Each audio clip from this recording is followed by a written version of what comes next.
La excelencia farmacéutica es nuestro compromiso con tu salud.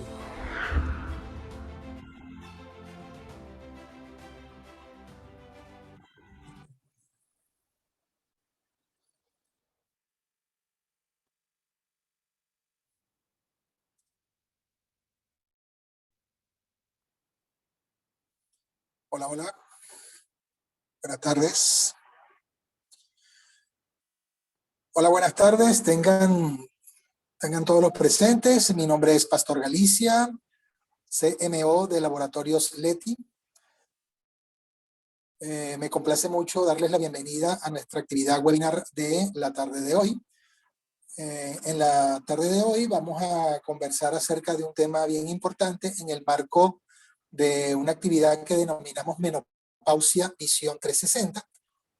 Tomando en cuenta que en la menopausia las mujeres viven gran parte de sus años productivos con una experiencia que por supuesto ya quisieran tener las más jóvenes, así que redefinir esta etapa de la vida ayudará a que la mujer entienda el por qué es importante ocuparse de su salud, lo cual la ayudará a impulsarse al respecto pues, en pos de una mejor calidad de vida. Para ello, y específicamente para hablarnos acerca de una de las situaciones que aquejan a las personas en este grupo de edad, vamos a tener con nosotros a una excelente amiga y profesional, la doctora Liliana Fung. La doctora Liliana Fung es médico internista con especialidad en endocrinología y enfermedades metabólicas.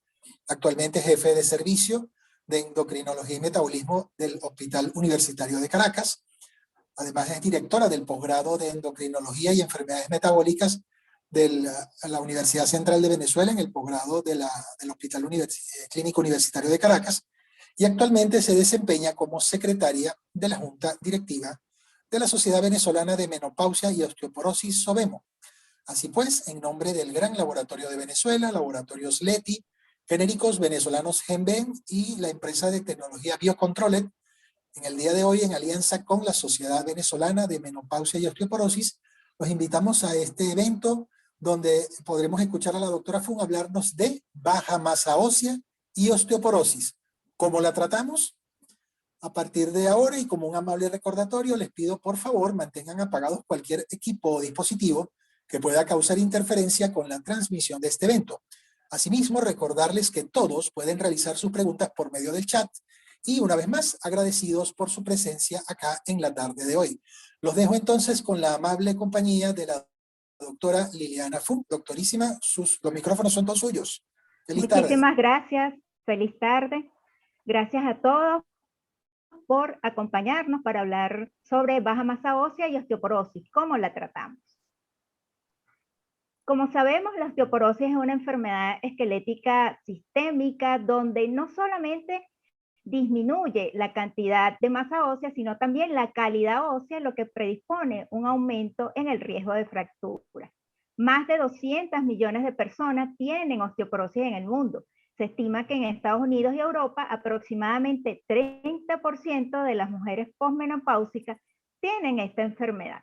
Un estudio demostró que durante la fase final de la perimenopausia, la tasa anual de pérdida ósea varía entre 1.8 y 2.3% en columna vertebral y 1 a 1.4% en cadera.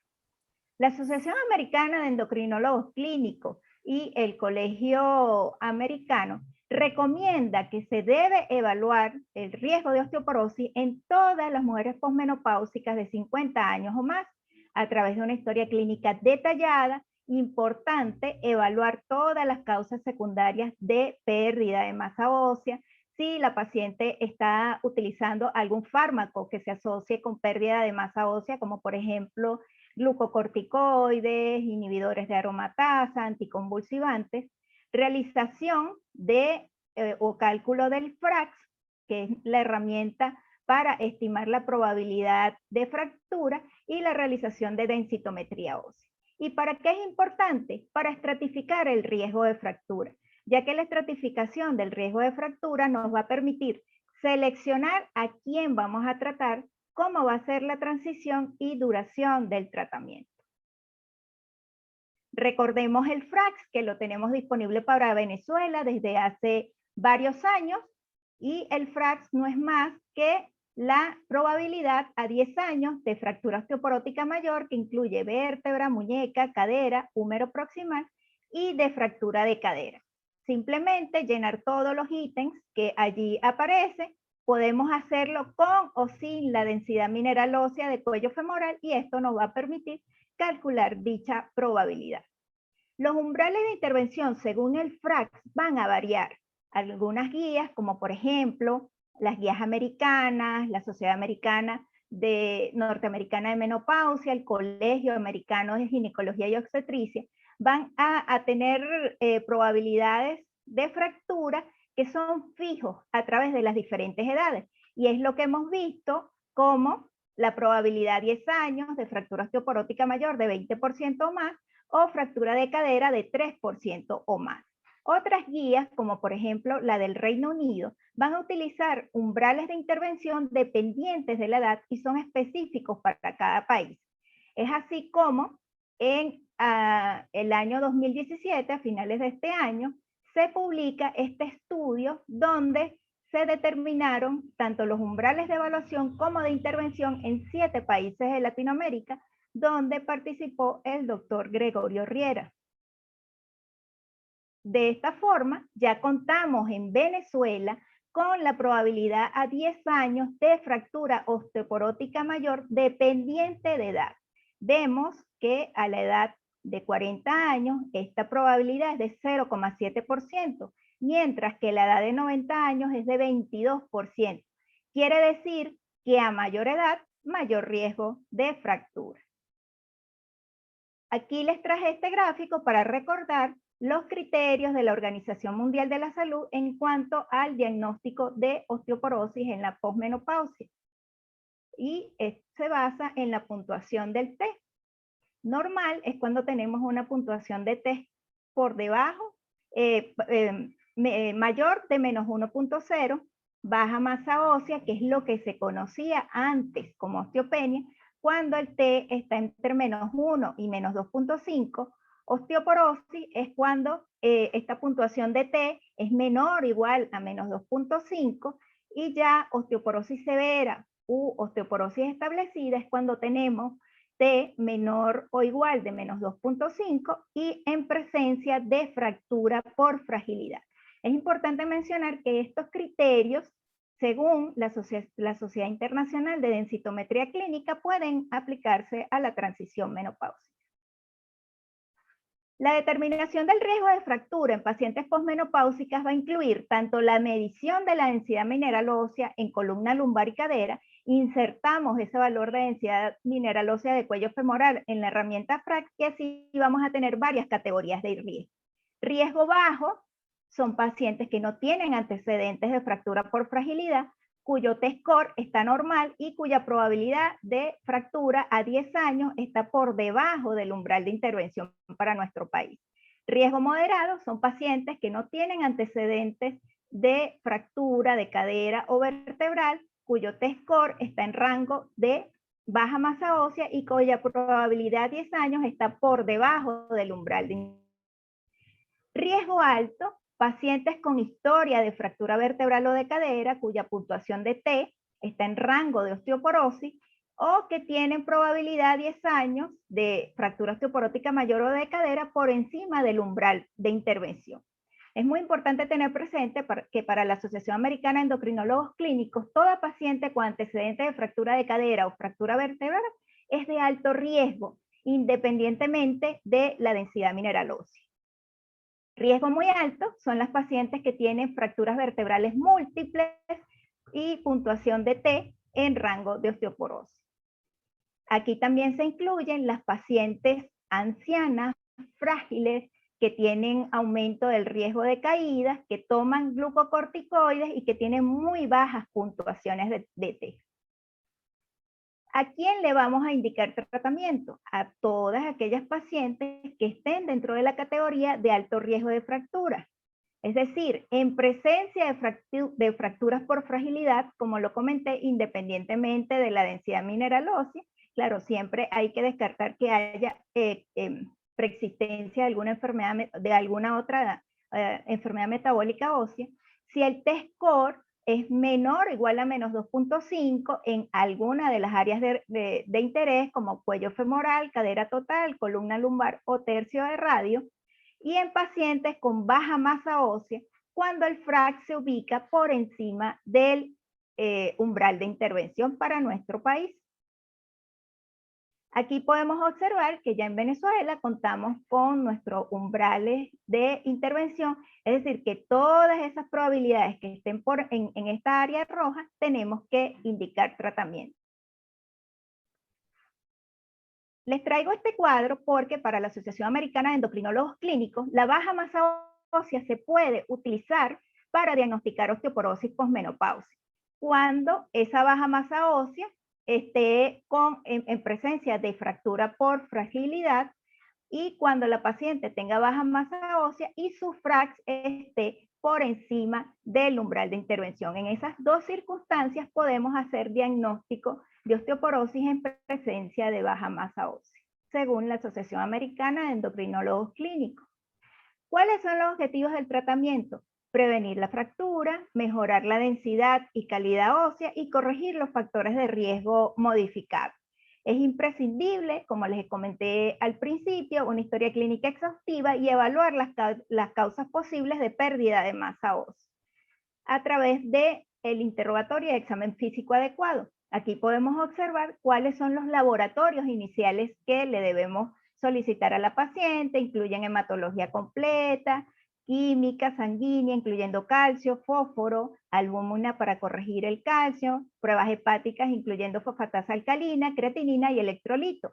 También determinación de la calciuria a través de la recolección de orina de 24 horas, determinación de los niveles de 25-hidroxivitamina D y en circunstancias, si tenemos hallazgos clínicos que lo sugieran, solicitar paratormona, TSH y algunas otras pruebas van a depender de los hallazgos que encontremos en la historia clínica.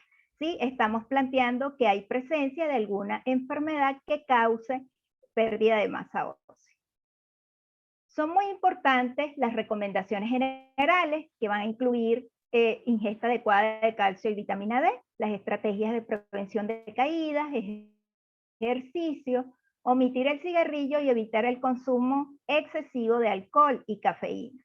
Una revisión sistemática encontró que el ejercicio puede ayudar a prevenir la pérdida ósea en las fracturas en mujeres posmenopáusicas.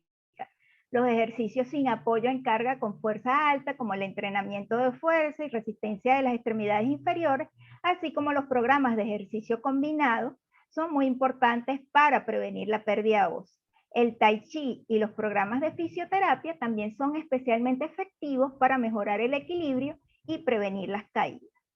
El calcio y la vitamina D se deben utilizar como complemento de las terapias para la osteoporosis. Inclusive, las guías recomiendan que si hay intolerancia a otras terapias, se debe suplementar diariamente con calcio y vitamina D para prevenir fractura de cadera. Y el aumento de la ingesta de calcio de la dieta es la forma más adecuada y segura de mejorar la mineralización ósea. Recordemos alimentos ricos en calcio, como son los lácteos, también hay otros alimentos como, por ejemplo, las sardinas, espinaca, nueces, semillas, también tienen alto contenido de calcio. Las recomendaciones para la ingesta de calcio van a ser entre 800 y 1200 miligramos de calcio al día. En relación a la vitamina D3, colecalciferol, se debe recomendar entre 800 a 1000 unidades al día. Sin embargo, las dosis van a depender de los niveles de 25-hidroxivitamina D. En casos de insuficiencia, es decir, cuando tenemos concentraciones de 25-hidroxivitamina D entre 20 y 30 nanogramos por ml, o en caso de deficiencia, cuando esa concentración está por debajo de 20, se recomienda 5000 unidades de vitamina D3 al día por 8 a 12 semanas para alcanzar niveles mayores de 30, seguido de una dosis de mantenimiento de 1000 a 2000 unidades diarias. En relación a la seguridad del calcio, hay varios metaanálisis que han analizado la suplementación de calcio solo sin vitamina D en eventos cardiovasculares que han mostrado una asociación débil con mayor riesgo de IM y SB, mientras que otros no muestran asociación. En relación a la seguridad de vitamina D, dosis de hasta 4.000 unidades día en pacientes que tienen niveles adecuados de 25-hidroxivitamina D3, está asociado, lo que se ha asociado es con problemas de seguridad que pudieran ser hipercalciuria, pero es muy poco probable. 2 estudios aleatorizados evidencian que dosis altas de vitamina D intermitente, como por ejemplo 500.000 unidades al año o 20.000 unidades a la semana, más bien pueden aumentar el riesgo de caída y por lo tanto predisponer a fracturas. En relación al magnesio, no hay estudios aleatorizados que evalúen el efecto de la ingesta de magnesio sobre el riesgo de fractura o la densidad mineral ósea. Sin embargo, las pacientes con riesgo de hipomagnesemia, como por ejemplo malabsorción, enfermedades hepáticas o que usan algunos fármacos que pueden aumentar la pérdida de magnesio, pueden beneficiarse de la suplementación con magnesio, ya que para la adecuada absorción de calcio se necesitan niveles adecuados de magnesio. Además, el magnesio puede ayudar a contrarrestar el estreñimiento asociado con los suplementos de calcio. En relación a otros suplementos, vitamina A debe evitarse la ingesta crónica excesiva, ya que más bien tiene efectos deleterios sobre el hueso. En relación a la vitamina K2, que es la menaquinona, puede reducir el recambio y la pérdida ósea en mujeres posmenopausia. No hay datos concluyentes en relación al uso de fitoestrógenos para aumentar la densidad mineral ósea o disminuir el riesgo de fractura. Sin embargo, en algunos estudios se ha observado que tienen un efecto beneficioso sobre la densidad mineral ósea, pero se necesitan mayores estudios para hacer recomendaciones al respecto. Aquí podemos observar las tres grandes categorías de fármacos que tenemos para el tratamiento de la osteoporosis, donde están los antirresortivos, osteoformadores y de acción mixta. Dentro de los antirresortivos, los bifosfonatos, alendronato, risodronato y vandronato de ácido zoledrónico, anticuerpos anti-RANKL, que es el denosumab, no lo tenemos disponible en el país, y la terapia hormonal que incluye estrógenos, tibolona y los moduladores selectivos de los receptores estrogénicos. La terapia osteoformadora, también conocida como terapia anabólica, que es teriparatide, que es PTH, y abaloparatide, que es la proteína relacionada con la PTH. De acción mixta, es decir, que tienen efectos en disminuir la resorción ósea y aumentar la formación ósea, el romosozumab, tampoco disponible en nuestro país. En este cuadro podemos observar el resumen de la evidencia disponible en relación a reducción del riesgo de fractura con la terapia farmacológica disponible. Vemos cómo bifosfonatos como el alendronato, risodronato y ácido zoledrónico han demostrado reducción del riesgo de fractura vertebral, no vertebral y de cadera en forma significativa.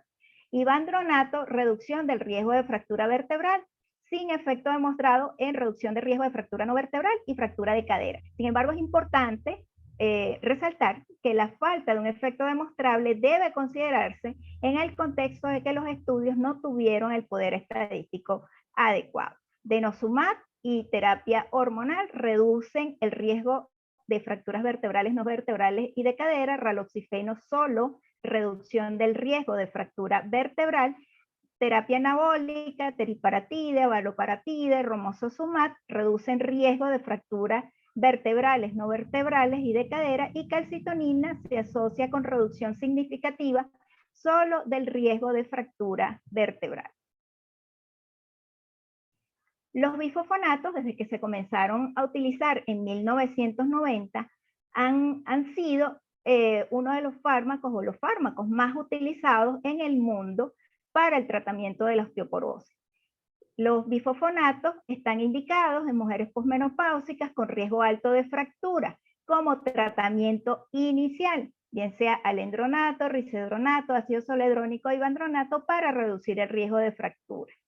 Por lo anteriormente señalado, las sociedades no recomiendan el ivandronato para reducir el riesgo de fractura no vertebral o fractura de cadera. Los efectos adversos de los bifosfonatos por vía oral, principalmente gastrointestinales, reflujo, esofagitis, úlceras, gastritis. Por vía endovenosa, reacción de fase aguda, las fracturas atípicas de fémur, el riesgo absoluto es muy bajo y se ha asociado principalmente con la duración del tratamiento. Osteonecrosis de la mandíbula, el riesgo también es bastante bajo, hay factores de riesgo, como por ejemplo cáncer, diabetes, mala higiene dental, procedimientos invasivos dentales, o también está relacionado con la dosis, vía de administración y duración del bifosfonato. En este gráfico les traigo la comparación de los riesgos y beneficios del uso de bifosfonato en osteoporosis en relación al uso del cinturón de seguridad para prevenir lesiones o daños o muertes en accidentes automovilísticos. Y vemos que la reducción del riesgo de fractura con el uso de bifosfonato es aproximadamente 50%, que es lo que se ve también con la disminución del riesgo de lesiones cuando se usa el cinturón de seguridad. Y aquí podemos observar que los efectos adversos más graves, como osteonecrosis de la mandíbula y la fractura femoral atípica, son eventos adversos muy poco frecuentes. Las contraindicaciones del uso de bifosfonatos incluyen tasa de filtración glomerular por debajo de 30 mililitros por minuto, hipocalcemia y pacientes con historia de hipersensibilidad. Importante evitar la vía oral, es decir, los bifosfonatos orales en pacientes con alteraciones anatómicas o estructurales esofágicas, mala absorción gastrointestinal o imposibilidad para permanecer de pie o sentarse erguido al menos 30 minutos. En vista de que se ha demostrado que una vez suspendido el tratamiento con bifosfonato, se prolonga su efecto en cuanto a la reducción de fracturas, y que estos eventos adversos que vimos, como osteonecrosis de mandíbula y fractura femoral atípicas, están en relación a la duración del tratamiento, se ha establecido lo que es el concepto de vacaciones terapéuticas. ¿Cuándo debemos considerar vacaciones terapéuticas? En pacientes que tienen alto riesgo de fractura luego de 3 a 5 años del tratamiento con un bifosfonato oral y 3 años en el caso de ácido zoledrónico. Si el riesgo de fractura no continúa alto, es decir, que ya la puntuación de T esté mayor de menos 2.5, o si las pacientes han permanecido libres de fractura. Mientras que las pacientes que continúen en riesgo alto deben continuar utilizando. En pacientes con muy alto riesgo de fractura, las vacaciones terapéuticas se consideran luego de 6 a 10 años de estabilidad con el uso de un bifosfonato oral y 6 años en el caso de ácido zoledrónico. Es muy importante que una vez que se inician las vacaciones terapéuticas, se reevalúe el riesgo de fractura cada 2, cada 4 años y considerar reiniciar la terapia antes del máximo sugerido, que es 5 años, si hay disminución significativa en la densidad mineral ósea, aumento de marcadores de remodelado óseo, presencia de fracturas u otros factores que alteren este riesgo. El denosumab está considerado como un tratamiento inicial alternativo. No se recomiendan las vacaciones con este fármaco porque una vez que se suspende, se pierde el efecto. Es un fármaco que se utiliza por vía subcutánea cada 6 meses, y la ventaja es que se puede utilizar cuando la tasa de filtración glomerular está por debajo de 30 mililitros por minuto. Sin embargo, no lo tenemos disponible en nuestro país. Terapia hormonal de la menopausia y tibolona, indicada en mujeres posmenopáusicas con riesgo alto de fractura, para prevenir fracturas vertebrales y no vertebrales que cumplan con las siguientes características: tengan menos de 60 años o menos de 10 años de la menopausia, que tengan síntomas climatéricos, y por supuesto que no hay contraindicaciones para su uso y aceptan la terapia. Los moduladores selectivos de los receptores estrogénicos están indicados en mujeres posmenopáusicas con osteoporosis y riesgo alto de fractura, tanto raloxifeno como basedoxifeno, para reducir riesgo de fractura vertebral en pacientes quienes tienen bajo riesgo de trombosis venosa profunda y no pueden utilizar otras terapias, o tienen un alto riesgo para cáncer de mama. El raloxifeno tiene el beneficio adicional de una menor incidencia de cáncer de mama invasivo receptor estrogénico positivo. La terapia anabólica, indicada principalmente para pacientes con muy alto riesgo de fractura o que no toleran otras terapias, debe continuarse con terapia antirresortiva para que no se pierda ese efecto de ganancia de masa ósea. No la tenemos disponible en el país ahorita, el teriparatide. Romosozumab también tiene acción anabólica, también acción antirresortiva. Este fármaco puede aumentar el riesgo de eventos cardiovasculares y no debe usarse en pacientes con alto riesgo cardiovascular. El tratamiento es durante un año, tampoco disponible en nuestro país, y al igual que con la terapia anabólica, hay que continuar con terapia antirresortiva. Aquí podemos observar los diferentes fármacos, dosis, en el caso del alendronato 70 miligramos semanal, ivandronato 150 miligramos mensual, risedronato 150 miligramos mensual, y ácido zoledrónico, que ya algunas, digamos, casas o instituciones están trayendo a Venezuela. La dosis es de 5 miligramos endovenosa una vez al año. En cuanto a esquemas de tratamiento, si pudiéramos disponer de tratamiento anabólico, este tiene que ser seguido por un agente antirresortivo, es lo que se conoce como tratamiento secuencial. Actualmente no se recomienda el uso combinado de fármacos para el tratamiento de la osteoporosis. ¿Cómo vamos a evaluar el tratamiento? Estudio densitométrico cada 1 a 3 años. Sin embargo, es muy importante individualizar a la paciente. Uso de marcadores de remodelado óseo. Aquí contamos con algunos laboratorios que pueden hacer cetelopéptido, que es un marcador de resorción ósea, es una forma alternativa de identificar una baja respuesta o falta de adherencia a la terapia. Se considera respuesta adecuada cuando la densidad mineral ósea es estable o va en aumento, sin evidencia de nuevas fracturas por fragilidad o progresión de fracturas vertebrales, y hay disminución del CTX. Falla terapéutica cuando se presentan fracturas por fragilidad durante el tratamiento o hay pérdida significativa de la densidad mineral ósea, cuando está demostrado que existe buena adherencia y se han descartado causas secundarias. A eso lo llamamos falla terapéutica. En vista de que tenemos varias especialidades conectadas, ¿cuándo debemos referir al endocrinólogo u otro especialista en osteoporosis? Todas las pacientes con fractura por fragilidad deben ser evaluadas y tratadas. Es muy importante que si una paciente presenta una fractura por fragilidad, no se retrase el tratamiento, porque el riesgo de que vuelva a presentar una segunda fractura es muy alto.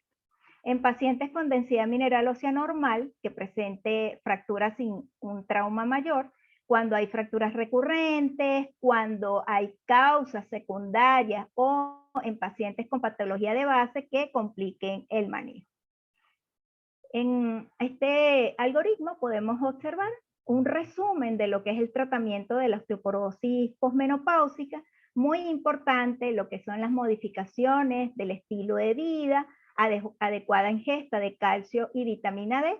Como lo he comentado, todas las terapias o la terapia que se escoja para el tratamiento de la osteoporosis debe ir acompañada de suplementación adecuada de calcio y vitamina D. Recordar que siempre debemos estratificar el riesgo de la paciente. Si el riesgo es moderado a bajo, podemos reevaluar el riesgo de fractura cada 2 a 4 años. Si el riesgo es alto o muy alto, la paciente debe ir a terapia farmacológica. La terapia inicial de primera línea en pacientes con muy alto riesgo de fractura es el uso de bifosfonato. Recordemos que debemos reevaluar luego de 3 a 5 años con el tratamiento con bifosfonato si la paciente califica o no para vacaciones terapéuticas. Denosumab es un tratamiento inicial alternativo, pero como les comenté, no lo tenemos disponible en el país, y en caso de que pudiéramos contar con terapia anabólica y fuera una paciente de muy alto riesgo, sería lo ideal. Si la paciente es intolerante o el tratamiento con bifosfonato está contraindicado, si su edad es menor de 60 años o tiene menos de 10 años de iniciada la menopausia y tiene bajo riesgo de tromboembolismo venoso, si no hay síntomas vasomotores o tiene alto riesgo de cáncer de mama, una alternativa sería el uso de raloxifeno. Si la paciente tiene síntomas vasomotores, terapia hormonal, bien sea terapia estrogénica sola o con progestágenos, dependiendo si no tiene útero o si lo tiene. Y por supuesto, la otra alternativa es la tibolona. En pacientes con más de 60 años hay que siempre considerar riesgo-beneficio para evaluar la terapia farmacológica. Es muy importante mencionar que ha sido un desafío, como muchas enfermedades crónicas, el tratamiento de la osteoporosis.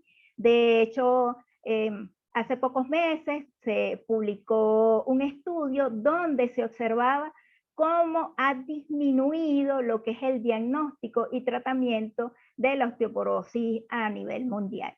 No hay evidencia de que cualquier tratamiento para la osteoporosis aumente el riesgo o la gravedad de la infección por la COVID-19 o altere el curso de la enfermedad. Sin embargo, debido a que la COVID-19 puede ir acompañado de un estado de hipercoagulabilidad, se puede justificar la precaución con el uso de estrógenos y SER, los cuales puedan aumentar el riesgo trombótico. Por lo tanto, puede ser prudente instruir a las pacientes para que suspendan temporalmente estas terapias si se desarrollan síntomas virales. En conclusión, es necesario promover el uso del Fraxis, estratificación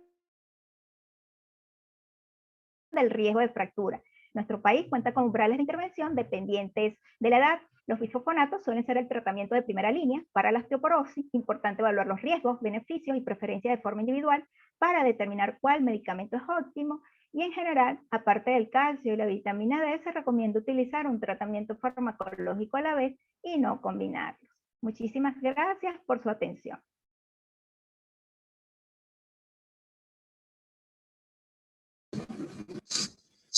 Vale, Liliana, muchísimas gracias.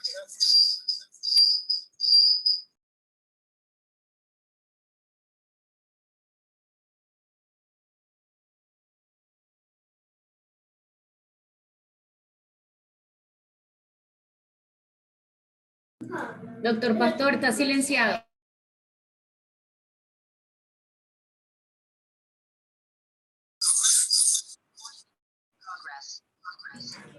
Ahora sí. Perfecto. Déjame poner un poquito más de volumen aquí para ver si me escucha bien. Ajá, ¿se escucha bien? Perfecto. Sí, perfecto. Bueno, disculpen los inconvenientes. Esto pasa en las mejores familias. Bueno, le decía a Liliana que muchísimas gracias por su extraordinaria conferencia. Tenemos por acá pues, muchos saludos y muchas preguntas de los presentes.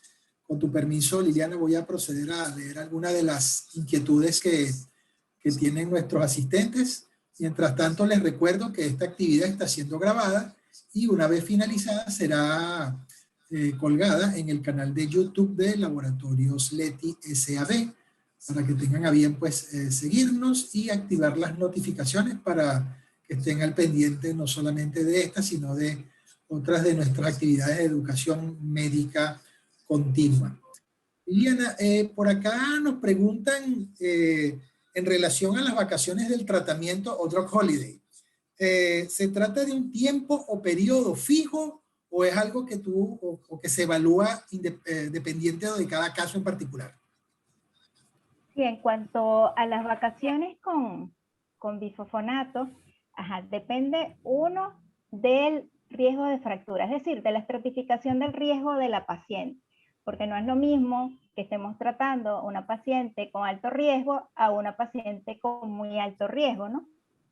Entonces, en el caso de que sea una paciente con alto riesgo de fractura, ¿ok? Debemos reevaluar luego de 3 a 5 años de tratamiento con bifosfonato y ver si la paciente ha permanecido estable, si no hay si no ha presentado fracturas por fragilidad.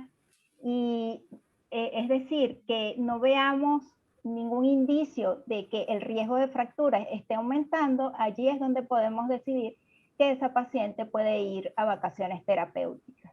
Eso es en el caso de bifosfonatos orales, pero por ejemplo, si está recibiendo ácido zoledrónico, puede ser ya a los 3 años, reevaluemos el riesgo para decidir si la paciente puede ir a vacaciones terapéuticas. En muy alto riesgo es diferente, porque es luego de 6 a 10 años de tratamiento con bifosfonato oral, si la paciente ha permanecido estable durante ese tiempo, y 6 años en el caso de ácido zoledrónico. Es decir, que principalmente va a depender de la estratificación de riesgo de cada paciente.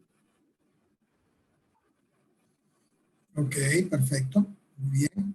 Por acá hay varias preguntas que se relacionan porque nos preguntan acerca de cuál sería el tiempo o periodo considerado eficiente y seguro de varios tipos de medicamentos. En primer lugar me preguntan que cuál es el periodo considerado eficaz y seguro de los bifosfonatos, pero también me lo preguntan acerca del denosumab y de los fármacos o terapia anabólica.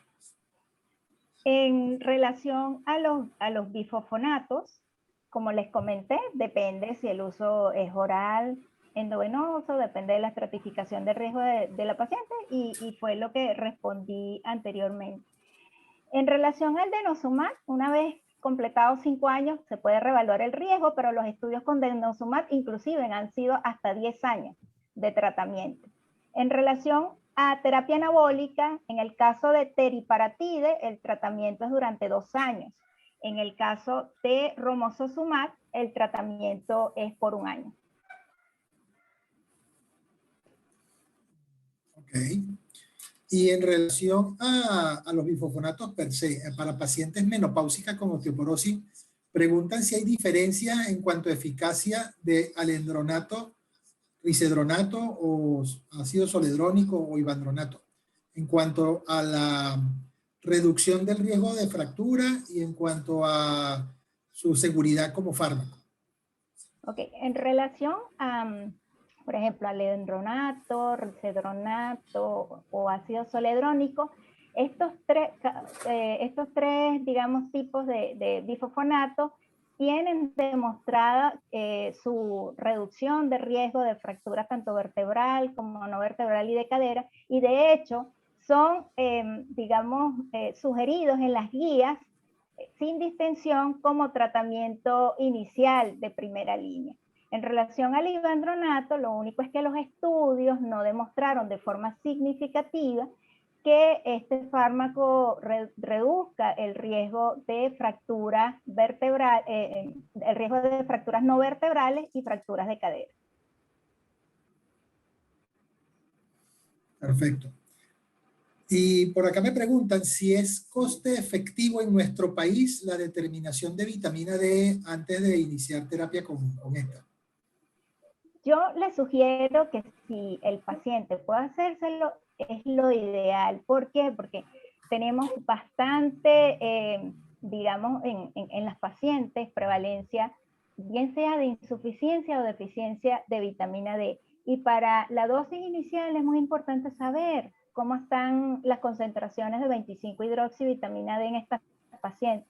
Además, estas pacientes pudieran tener un hiperparatiroidismo secundario a déficit de vitamina D, y esto obviamente complicaría el tratamiento, porque si no lo diagnosticamos, no lo tratamos, y obviamente la paciente no va a mejorar su masa ósea ni su calidad ósea.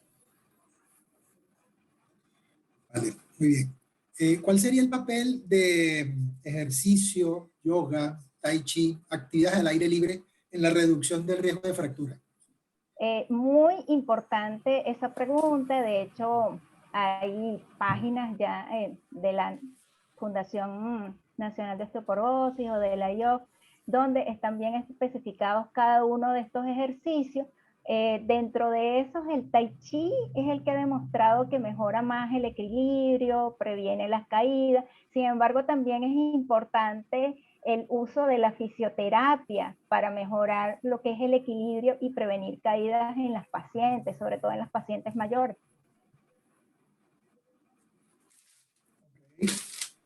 Por acá me preguntan, doctora, ¿qué recomendaciones para aquellas pacientes que no toleran el calcio o los lácteos? Sí, sí, esa es una pregunta que digamos que se hace mucho, porque bueno, hay pacientes que son intolerantes a los lácteos, pero siempre debemos recordar que existen otros alimentos que también tienen alto contenido de calcio.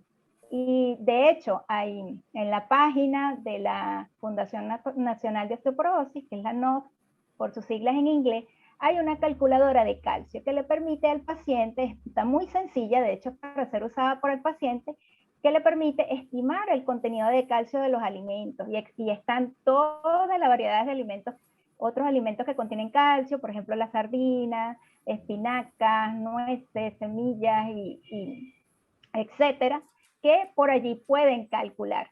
En el caso de que, bueno, no haya accesibilidad a este tipo de alimentos y la paciente sea intolerante a los lácteos, allí hay que indicarle suplementación ya con calcio vía oral. Ok.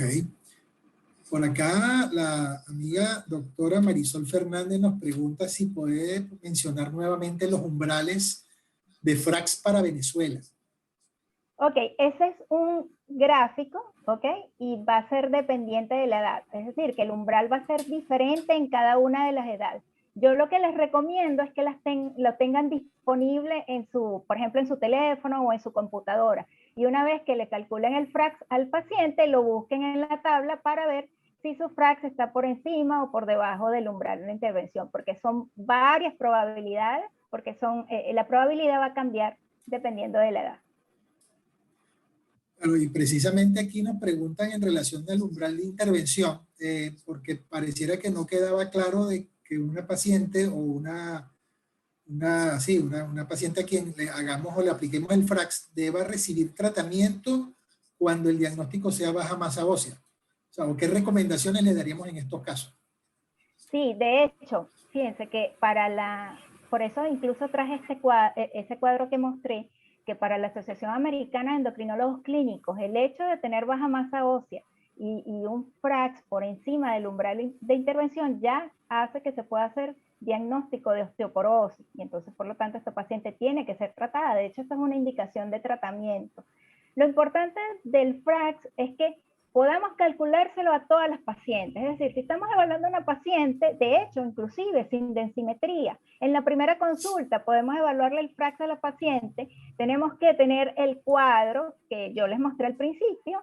Si quieren, bueno, luego les puedo compartir el artículo para que lo tengan a la mano, pero hay que buscar esa probabilidad a 10 años de fractura osteoporótica mayor y ver si la paciente, dependiendo de la edad, está por encima o por debajo. Y eso es lo que nos hace, digamos, plantear si necesita tratamiento o no. Obviamente, sí. La probabilidad está por encima del umbral de intervención, hay que tratarla. Aquí, como les comenté, el estudio ya tiene los umbrales de intervención dependientes de edad para fractura osteoporótica mayor. Ok, aprovecho, bueno, agradezco primero ese ofrecimiento y de seguida aprovecho para comentarles una vez más que esta actividad ha sido grabada y pues será colgada en el canal de YouTube del laboratorio para que, bueno, quienes deseen verla otra vez pueden hacerlo y pues verificar o visualizar la gráfica a la cual la doctora Liliana ha hecho referencia en este momento. Doctora, por acá nos preguntan, en realidad hay un par de preguntas similares, aquí voy a unirlas las dos, ¿no?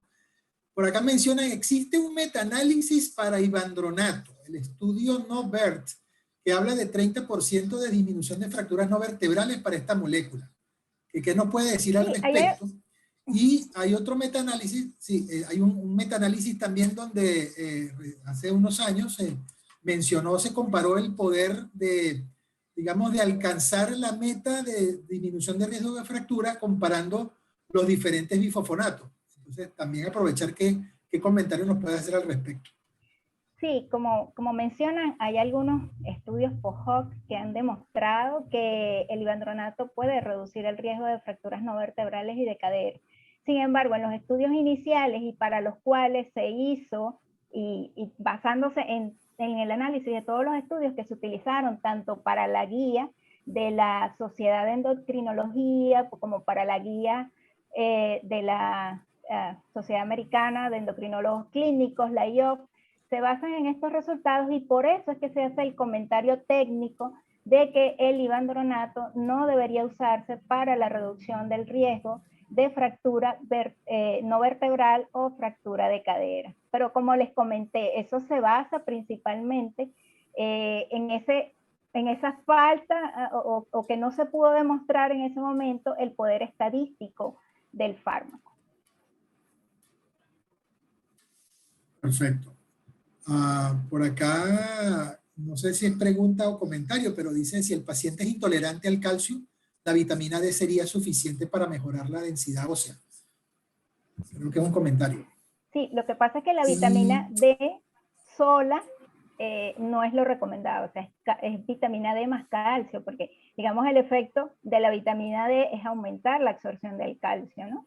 Y también otros efectos que tiene sobre la mineralización del hueso, pero las dos, digamos, están recomendadas, tanto vitamina D como calcio. Perfecto. Utilidad de la tibolona para mejorar el riesgo de fracturas en pacientes con baja masa ósea. Sí, si la paciente, fíjate, tiene síntomas vasomotores y le quieres y no tiene contraindicación para el uso de tibolona, la puedes usar. ¿Okay? Ha demostrado reducir riesgos tanto de fracturas vertebrales como no vertebrales. Excelente. Por acá hay otra pregunta. He visto tratamientos donde combinan bifosfonatos orales con ivandronato, perdón, con ácido zoledrónico. ¿Cuál es su opinión? No, eso no se debe hacer. O bien utilizamos la presentación endovenosa o la presentación oral, pero no podemos hacer una combinación. O sea, tenemos que usar bien sea la presentación oral o la presentación endovenosa. Sí, estaríamos maximizando los riesgos sin mejorar la eficacia realmente. Sí, sí, ahí es donde hay que poner bueno, por acá, el balance. Que lo que te iba a comentar es que hay que poner claro, el balance de riesgo-beneficio acerca de cuál es el ideal para ese paciente, ¿no? Si la vía va a ser oral o si la vía va a ser endovenosa. Pero tiene que ser o un bifosfonato oral o por ejemplo, ácido zoledrónico endovenoso, pero jamás combinar. Claro, no, hay que poner el énfasis en la necesidad de individualizar los tratamientos, de utilizar todas aquellas herramientas estadísticas y digitales que tenemos actualmente a disposición para poder darle un beneficio verdaderamente óptimo a nuestros pacientes en el día a día. Mire, por acá ya no veo ninguna otra pregunta y bueno, me encantaría entonces que nos diera pues un mensaje, un resumen final. Sí, como tú muy bien lo dijiste, lo importante es individualizar a la paciente. O sea, no podemos, como yo siempre digo, tratar de meter a la paciente dentro de un algoritmo. El algoritmo principalmente es una guía que podemos aplicar en nuestra paciente dependiendo de las características individuales que tengan. Lamentablemente aquí en Venezuela ahorita solamente disponemos de bifosfonatos para el tratamiento de la osteoporosis, básicamente bifosfonatos orales, ¿ok? Como les comenté, algunas casas o instituciones ya están trayendo al país ácido zoledrónico, sin embargo, terapia anabólica no contamos. Algún que otro paciente que vive fuera de Venezuela, que está usando denosumab porque su seguridad social se lo paga en su país y como la administración es cada 6 meses, lo puede hacer. Pero básicamente aquí en nuestro país lo que tenemos es bifosfonatos y los bifosfonatos continúan siendo el tratamiento de elección para la osteoporosis. Lo importante es que la paciente no se quede sin una adecuada evaluación, sin tratamiento, ya que una vez que la paciente se fractura, el riesgo de que se fracture es muy alto. Entonces, eso es lo que debemos evitar, no debemos retrasar el tratamiento y, sobre todo, haciendo una adecuada evaluación de la paciente antes de iniciar. Completamente de acuerdo. Muchísimas gracias, Liliana. Ha sido verdaderamente un placer tenerte aquí en la tarde de hoy. Como siempre, muy didácticas y concretas tus conferencias y pues mucho más tus amplias respuestas a las inquietudes y preguntas de nuestro auditorio en la tarde de hoy. Así pues, amigos míos, amigas mías, con ustedes pues la doctora Liliana, que nos habló acerca de este interesantísimo tema. Será hasta una próxima oportunidad. Así que en nombre del gran laboratorio de Venezuela, Laboratorios Leti y sus empresas hermanas genéricos venezolanos Genven y Laboratorio de Tecnología Biocontrole, le damos las gracias por haber estado presentes. Estén pendientes de nuestras redes sociales para estar al tanto con nuestras próximas actividades y bueno, será hasta una próxima oportunidad. Sí, Ana Julia, que lo veo por aquí, quería darnos un mensaje final también pues en nombre pues del laboratorio. Bueno, te lo agradecería mucho, Ana Julia. ¿Puedes activar tu micrófono? Sí, bueno, agradecerles a todos los presentes por haber aceptado nuestra invitación. Muchísimas gracias, doctora. Chao, gracias.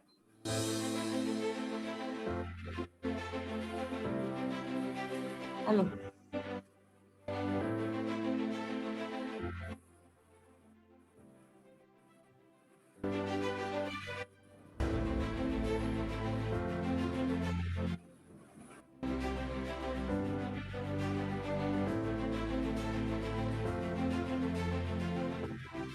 La excelencia farmacéutica es nuestro compromiso con tu salud.